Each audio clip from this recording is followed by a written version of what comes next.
ये गुफा में कुछ मूर्तियां रखी हुई हैं भगवान की, देख सकते हैं आप लोग। अभी कैसे रखी हैं कुछ पता नहीं, क्योंकि बंद। कुमाऊं के राजा ज्ञानचंद ने शासनकाल में 1632 ईस्वी में,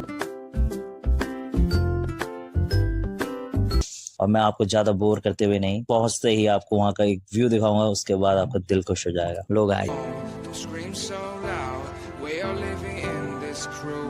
ये आप देख सकते हैं कितनी पुरानी घंटी है। इस पे कुछ अंकित किया गया है, लिखा हुआ है नेपाल बहादुर शाह कुछ, और ये उनकी मनोकामना पूरी होती है, और मनोकामना पूरी होने पर कबूतर उड़ाने का परंपरा है। जैसा हम नॉर्मली खाते हैं इंडिया में, उससे अलग है, क्योंकि इनका अपना ब्रांड है, कोई वो चलता है। मैगी नहीं है, व्यू दिखाएंगे वहां से, ठीक है। इस तो बने रहिए मेरे साथ। यहाँ तक अगर मेरे आपने वीडियो देख लिया है तो इसे लाइक को आगे बताते हैं। हम पहुंच चुके हैं यहाँ पे, थोड़ी वीडियो वगैरह कुछ बना लेंगे, शूटिंग कर लेंगे अपनी, फिर निकलते हैं यहाँ से। दिल्ली पूर्णागिरी माता की जय, सिद्ध बाबा की।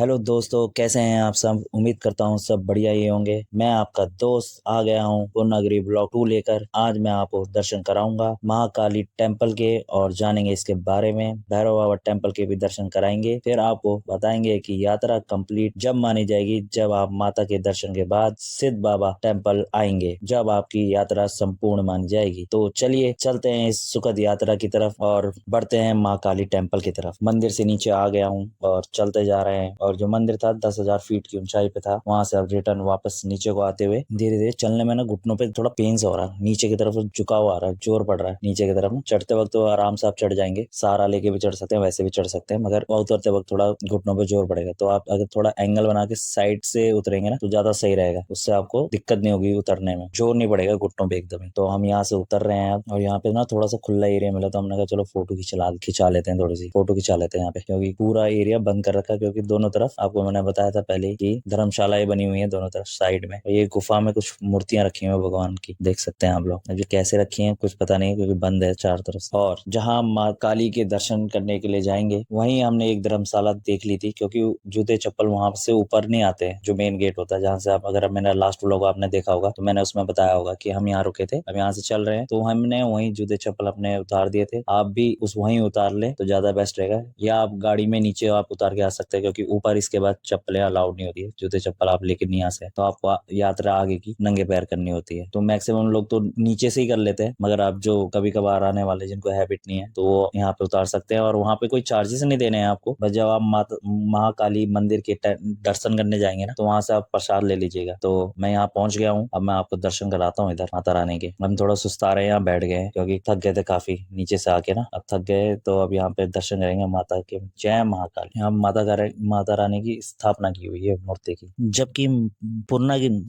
पूर्णागिरी मंदिर एक प्रमुख महाकाली स्थान, हट महाकाली मंदिर एक अलग। इसकी स्थापना 8वीं शताब्दी में शंकराचार्य ने की थी, और यह मंदिर माँ शेरावाली की मूर्ति को कुमाऊं के राजा ज्ञानचंद ने शासनकाल में 1632 ईस्वी में चंद्र तिवारी द्वारा स्थापित की गई थी। यह मंदिर अन्नपूर्णा शिखर पे है, जो टनकपुर से आगे की तरफ पड़ता है। यहाँ से हम आगे की तरफ बढ़ते हैं और आपको ले चलते हैं भैरव बाबा के दर्शन कराने के लिए, क्योंकि माता रानी के दर्शन के बाद भैरव बाबा के दर्शन करना अनिवार्य होता है। उसके बाद ही आपकी यात्रा संपूर्ण मानी जाती है।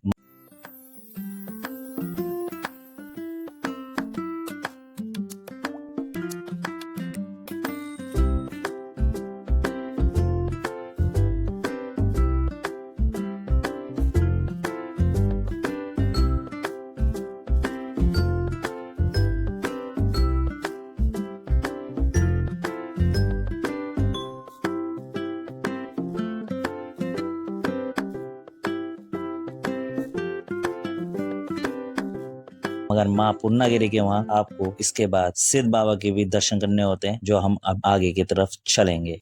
और मैं आपको ज्यादा बोर करते हुए नहीं, पहुंचते ही आपको वहां का एक व्यू दिखाऊंगा, उसके बाद आपका दिल खुश हो जाएगा। लो गाइस, व्यू ले लो। ये है शारदा नदी, और अब हम जा रहे हैं इंडिया और नेपाल के बॉर्डर की तरफ, जो मंदिर के हम दर्शन करने। अब हम यहाँ से आगे की तरफ बढ़ रहे हैं। ये व्यू आप ले लो गाइस, एक बारी ये व्यू ले लो गाइस। अब हम बढ़ रहे हैं यहाँ से इंडिया और नेपाल के बॉर्डर की तरफ, क्योंकि जो हमें सिद्ध बाबा मंदिर जाना है वो नेपाल बॉर्डर पार करने के बाद है। तो आप अपने डॉक्यूमेंट्स लेके कैरी करें, आधार कार्ड एटलीस्ट कैरी करें, जो बंदा है मेन टूर पे लेके आया तो एक आधार कार्ड पे आप बंदे रजिस्टर करा सकते हैं। चेक पॉइंट बने हुए हैं, वहाँ आप जाके रजिस्ट्रेशन करा सकते हैं। उसके बाद ही आपको नेपाल बॉर्डर पार करने की इजाजत मिलेगी। और यहाँ से आगे की तरफ बढ़ते हुए ये शारदा नदी कहलाती है यहाँ पे, और नेपाल में ये काली नदी के नाम से जानी जाती है और काफी ह्यूज है, आप देख लो एक बार इसको। और यहाँ से हमने लोकल बाइक बुक करी है 20 रुपीज पर बंदे के हिसाब से, और अब हमें लेके जाएंगे और आपको पूरा मैं राइड दिखाता हूँ किस तरह से हम ये ब्रिज को पार करते हुए नेपाल बॉर्डर में घुसते हुए चेक पॉइंट पे पहुंचेंगे और वहां से इसे पार करके नेपाल में एंटर कर जाएंगे। तो चलिए चलते हैं आगे की तरफ। अब जब तक आप ये राइड एंजॉय करिए, बाइक राइड।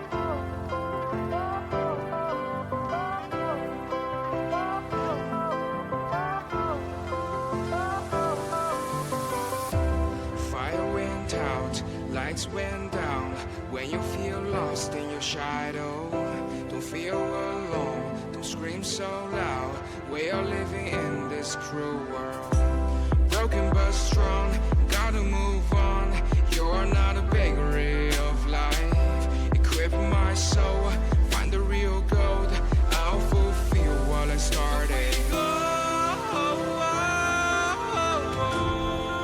यहाँ से हम इंडिया बॉर्डर को हमने पार करके ये नेपाल बॉर्डर में एंट्री कर ली है और यहाँ पे हम रुकेंगे और चेक पॉइंट पे जाएंगे और अपना रजिस्ट्रेशन करेंगे। जैसे अगर 5 बंदे आए हैं, 5 में से एक का आधार कार्ड लगेगा, गवर्नमेंट आईडी प्रूफ लगेगी, तो वो यहाँ पे रजिस्ट्रेशन कराने के बाद अब हम यहाँ से रवाना हो चुके हैं नेपाल के अंदर जाने के लिए और आपको दर्शन कराएंगे सिद्ध बाबा के। ये देख लीजिए आप काली नदी, क्योंकि ये नेपाल में काली नदी के नाम से जानी जाती है और इंडिया में शारदा नदी के नाम से जानी जाती है। और आप व्यू ले लो गाइस, पूरी हरियाली हो रही है दोनों तरफ बहुत ही जबरदस्त हरियाली दिख रही है इस टाइम पे नेपाल में। और ज़्यादा अंदर कुछ नहीं है, नेपाल और हिंदुस्तान में कोई अंतर नहीं दिख रहा, सेम ही है सब कुछ। हरियाली आप देख सकते हो, आपको पूरा व्यू दिखा रहा हूँ, आप इस व्यू को एंजॉय कर सकते हो गाइस।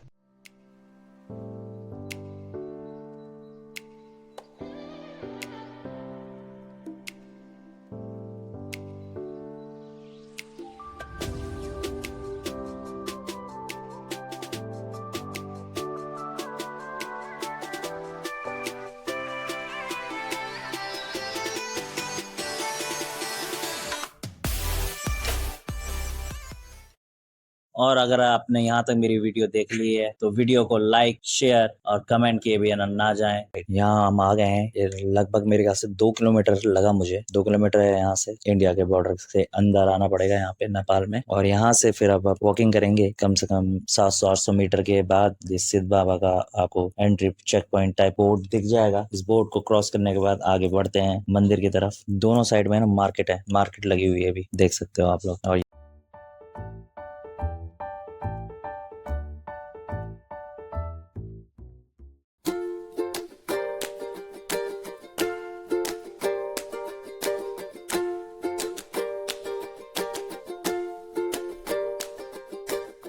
ये हम पहुंच गए हैं मंदिर की तरफ। और इस मंदिर के 2-3 रास्ते हैं, किसी भी रास्ते से आप एंटर कर सकते हैं। इस तरफ से आए आप आके इसके फ्रंट साइड से भी आ सकते हैं। हम थोड़ा इधर से आगे मार्केट सीन करते हुए, तो आप इधर से एंट्री कर लेते हैं हम लोग, फिर आपको अंदर का व्यू दिखाते हैं। यहाँ सिद्ध बाबा की समाधि है, यहाँ काफी शांति आपको महसूस होगी। जब आप यहाँ आएंगे आपको बहुत शांति महसूस होगी। तो हम तो यहाँ से 20-30 मिनट आप आराम से बिताए हैं, आराम से शांति इतनी महसूस हो रही थी ना, बिल्कुल रिलैक्स हो जाएगी आपकी बॉडी। जितने भी उथल फुथल चल रही होती है ना, वो सब शांत हो जाएगी यहाँ पे। आपको बहुत अच्छा लगेगा यहाँ पे आके। तो यहाँ आना आपके लिए बहुत ही शांति महसूस करने वाला रहेगा। और ये इस मंदिर का प्रयागन देख सकते हैं आप, काफी बड़ा है। और ये घंटी पे आप देख सकते हैं कितनी पुरानी घंटी है, इस पे कुछ अंकित किया गया है, लिखा हुआ है नेपाल बहादुर शाह कुछ। और ये उनकी समाधि स्थल है, ये उनका मेन मंदिर है और पीछे समाधि स्थल है। ठीक है, ये मैं आपको दिखा देता हूँ, अभी आप इसको चेकआउट कर सकते हैं और आपको शांति महसूस होगी बहुत। हमको तो बहुत रिलैक्स फील हुआ यहाँ आके, बहुत बढ़िया रहा हमारा एक्सपीरियंस सिद्ध बाबा का। पूरा मंदिर घूम के शांति को महसूस करने के बाद अब यहाँ सिद्ध बाबा टेम्पल के बारे में मैं आपको बताता हूँ। बेटुअल पल्पा डिस्ट्रिक्ट में स्थित नेपाल में सिद्ध बाबा का इतिहास है। महाराजा भूपेंद्र ने एक संत द्वारा सपन में बताए गए स्थान पर मंदिर का निर्माण करवाया था, जिसके बाद 1891 में इसका निर्माण शुरू हुआ। इस मंदिर में स्थानीय और यात्रियों द्वारा धार्मिक महत्व स्थान बना लिया। भक्तों का मानना है कि इस मंदिर में दर्शन करने से उनकी मनोकामना पूरी होती है और मनोकामना पूरी होने पर कबूतर उड़ाने का परंपरा है। तो और मैंने आपको इस मंदिर का प्रांगण दिखा दिया है, बहुत ही ज्यादा शांति है। अगर आप इसी शांति को महसूस करना चाहते हैं तो आप आ सकते हैं सिद्ध बाबा टेम्पल, जो नेपाल में स्थित है। हिंदुस्तान से 2 किलोमीटर अंदर नेपाल में है ये जगह, और आप आ सकते हैं, यहाँ विजिट कर सकते हैं। चलते ही बारिश होने लगी है और हम बारिश को एंजॉय कर रहे हैं। यहाँ पे रुक गए हैं एक शेड पे, एक शॉप में कुछ खाने के लिए, मगर अभी इस टाइम पे कुछ है नहीं उनके पास अवेलेबल, सब खत्म हो चुका है। तो हम स्टे कर रुक गए हैं यहाँ पे थोड़ा सा। और ये हमारा पुच्चू एंजॉय कर रहा है बारिश को, अपनी राइड टॉय कार में बैठा है, मजे ले रहा है, और हम बारिश को एंजॉय कर रहे हैं। और हमने अब ऑर्डर कर लिया है मैगी। एटलीस्ट मैगी तो खा ही लेते हैं, नेपाल में आए हैं तो नेपाल की मैगी खा के देखते हैं। गाइस मैगी हमने खा ली है, टेस्ट वैसा नहीं है जैसा हम सोच रहे थे, जैसा हम नॉर्मली खाते हैं इंडिया में, उससे अलग है, क्योंकि इनका अपना ब्रांड है, कोई वो चलता है, मैगी नहीं आता है यहाँ पे। हमने अपने बाइक राइडरों को फोन कर दिया है, वो हमको लेने आने वाले थे, मगर बारिश हो गई, वो भी कहीं रुके हुए हैं शेड में। अब वो आते हैं, उनका वेट कर रहे हैं, वो भी रुके हुए हैं बारिश में तो कहाँ ही जाएंगे। तो आपको अभी वेट कराते हैं थोड़ा सा, यहाँ पे बारिश का सीन आउट कराते हैं, फिर उसके बाद बाइक लेते हैं अपनी और निकलते हैं, और आपको दिखाते हैं वहां से राइड करते हुए इंडिया बॉर्डर में एंटर कर जाएंगे, फिर नेपाल से वो आपको व्यू दिखाएंगे वहां से। ठीक है, तो बने रहिए मेरे साथ। यहाँ तक अगर मेरे आपने वीडियो देख लिया है तो इसे लाइक, कमेंट और शेयर किए बिना ना जाएं, और अगर चैनल पे नए हैं तो सब्सक्राइब करना ना भूलें। मैं ऐसी ही इंटरेस्टिंग वीडियो आपके लिए लेके आता रहूंगा, तो आप ये बाइक राइड के आनंद ले सकते हैं मेरे साथ। और पूरी हरियाली है इस तरफ, पूरी हरियाली, जितनी दूर तक आपकी नजर जाएगी ना, हरियाली है हरियाली है। और बारिश के छींटे लग रहे हैं हल्के हल्के, क्योंकि बारिश हो चुकी है, बहुत ही बढ़िया मौसम हो रहा है इस टाइम पे। रोड पूरी गीली हो चुकी है, और जो इस तरफ है ना, ये शारदा नदी और काली नदी, जो भी आप कहना चाहो कह सकते हो, वो है। तो आप ये देख लो, आ गए हम उसके बराबर पे, और बहुत बड़ी नदी दिख रही है यहाँ से। यही नदी जो है, इसका जो पानी है सिंचाई वगैरह खेती बाड़ी में यूज होता है यहाँ पे, और पीने के लिए भी यूज होता है। ये डैम बना हुआ है पूरा, यहीं से पानी को डिस्ट्रीब्यूट करते हैं ये अलग अलग उसमें। और हम ये नेपाल का चेक पॉइंट की तरफ बढ़ गए हैं, और यहाँ से क्रॉस कर लेंगे, ये लेफ्ट हैंड साइड में चेक पॉइंट है इसका। और यहाँ से अब हम मुड़ गए हैं। जैसे इस ब्रिज को पार करेंगे, जैसे इस ब्रिज को पार करेंगे ना, हम लोग इंडिया में एंटर कर जाएंगे। और ये आप ब्रिज का वो देख लो, व्यू ले लो गाइस एक बार। आप वॉकिंग भी आ सकते हैं ब्रिज को क्रॉस करने के लिए, और अगर हम मेरी माने तो अगर आप क्रॉसिंग करने वॉकिंग आते हैं, अगर आप चल सकते हैं 3-4 किलोमीटर, तो आप वॉकिंग आ सकते हैं, क्योंकि आपको देखने को बहुत कुछ मिलेगा यहाँ सीन आउट करने के लिए। मेरे टाइम पे बारिश वगैरह हो गई थी, तो हमने तो बाइक बुक कर ली थी, तो उससे आ गए थे। अगर आप वैसे आना चाहते हैं तो आ सकते हैं, सब कुछ नहीं हो सकता कि आप पैदल नहीं जा सकते, पैदल जा सकते हैं। चेक पॉइंट तो एटलीस्ट आपको जाना ही पड़ेगा, तो आप दोनों में से कोई भी ऑप्शन चुन सकते हैं। भैया ने हमें छोड़ दिया है अपने इंडिया बॉर्डर पार करके। अब हम यहाँ से निकलते हैं या स्टे करते हैं, देखते हैं, आपको आगे बताते हैं। हम पहुंच चुके हैं यहाँ पे, और थोड़ी वीडियो वगैरह कुछ बना लेंगे, शूटिंग कर लेंगे अपनी, फिर निकलते हैं यहाँ से दिल्ली के लिए।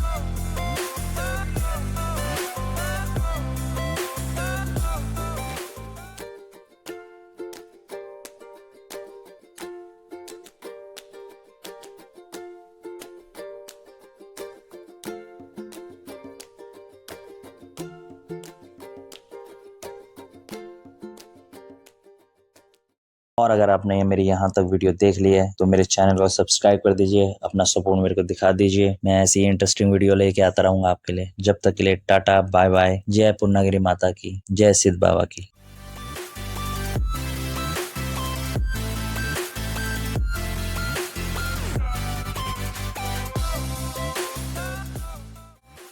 हम यहाँ से डायरेक्ट निकल गए हैं दिल्ली के लिए, लेट नाइट पहुँच जाएंगे।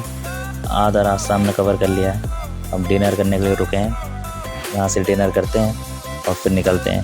जब तक आप व्यू ले लो गाइस यहाँ पे।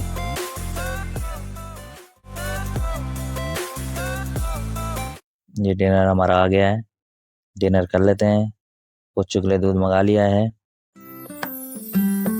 अभी हम कुल्फी का स्वाद ले